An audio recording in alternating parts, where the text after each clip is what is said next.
Because you gotta show all of it.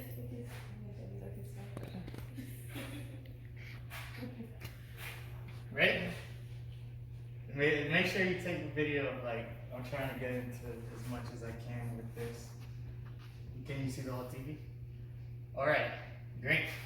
So, the speech is on should graffiti be considered art or a crime? Now, let's say you have let's say here, right, you guys have a spray paint can, right? Now, imagine you saw a color or an image in your dream, right, that you had. And let's say you have this dream and you're like, well, how can I express this color? You know, think about it really hard. And you try to describe it, right? Now say you can't, because it's very hard. It was a dream. You can't really, describe it properly. So, trying to describe that color really would be as if you were trying to believe that there's enough love and compassion in this world to actually, make everyone happy. It's very hard because you can't believe it. It's something you can't really comprehend properly. And, to be able to go ahead and just, visually show to everyone what you had in your brain, that thought that you had, that vision, that dream. Some people use paintings, but you can't really use paintings because you're confined to a canvas. You can't use a drawing because you can't really show this color or this image through the graphite of your pencil. The reason I'm doing this graffiti presentation is because that's the next step, is actually to go ahead and use graffiti. You make the world your canvas. So basically it's like you can't express yourself through paintings because you're confined to a canvas. And then you can't express yourself through drawings or sketches or anything like that because you're only confined to a certain colored pencil or, the graphite in your pencil. So the next way would be through graffiti. Literally making the whole world your canvas and making art like this and really trying to express that vision that you had through the world. Now, graffiti is any type of writing such as this or any drawings that are sprayed or scratched or painted onto a wall or in a public place. See, it does it again. Okay. But graffiti really started in 1967.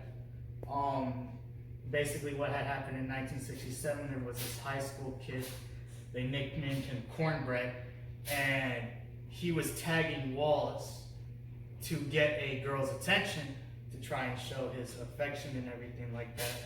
I don't have images like that because they're old. But basically this art form had developed into a greater following through the years, and it is said through the history of American graffiti that over the years that this art style has actually developed. Millions and millions of people around the world are actually doing it. And however, this art form is actually still considered a crime in all of the world because some people believe that it defaces public property, and it is considered a very childish art form. Actually, it is so bad that if you're even caught with a spray can, you could be arrested, ticketed to about $2,300, and also imprisoned for a year in most parts of the world. They did try to regulate it by having people get public approval from the state or by jobs of getting forms to prove that these people actually needed to have spray cans on them and everything like that. And they also made a law in 1971 that is the Criminal Damage Act, and this condemned graffiti to becoming just a crime, meaning that if anyone is caught doing any type of graffiti or any scratching on a wall, then you are arrested. And I apologize. And basically after that, they tried to go ahead and make sure that people aren't caught with spray cans, as I said before. It is actually said in the Queensland government website, which is a UK founded website, that if anyone is caught actually committing this crime, they could serve an even larger sentence than, the 1-year sentence if they suspect. And also, if a cop even suspects that you could be doing graffiti or anything like that, they do not have to have a warrant or anything like that to search you guys. So you could be walking down the street with a backpack and you don't have anything on you, no spray can, no paint, anything of that nature. Cop could be like, oh, I think that this person has some type of, thing to do with this graffiti. They stop you right there and they search you up and down.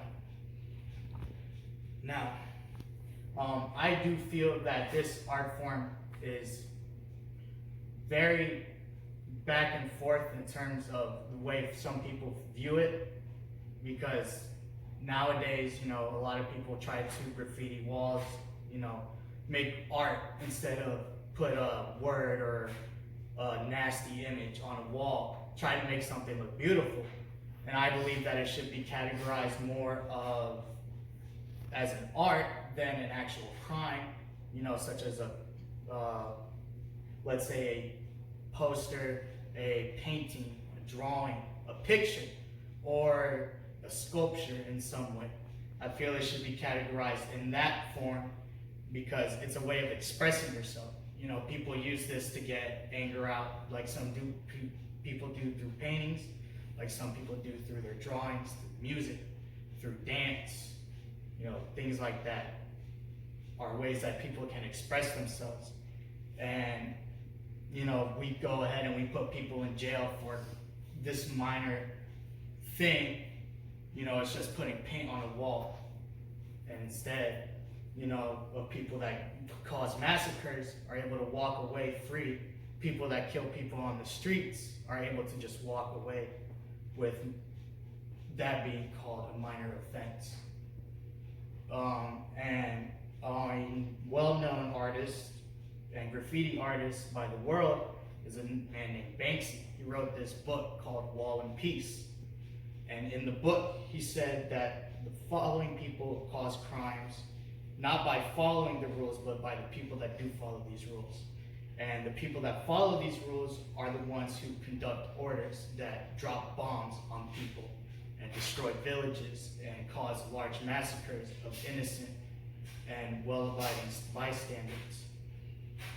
And it's not someone painting a picture on a wall. It's actually someone sitting in an office with a suit and a tie that's willing to drop a bomb on an innocent person, probably for such a crime such as this.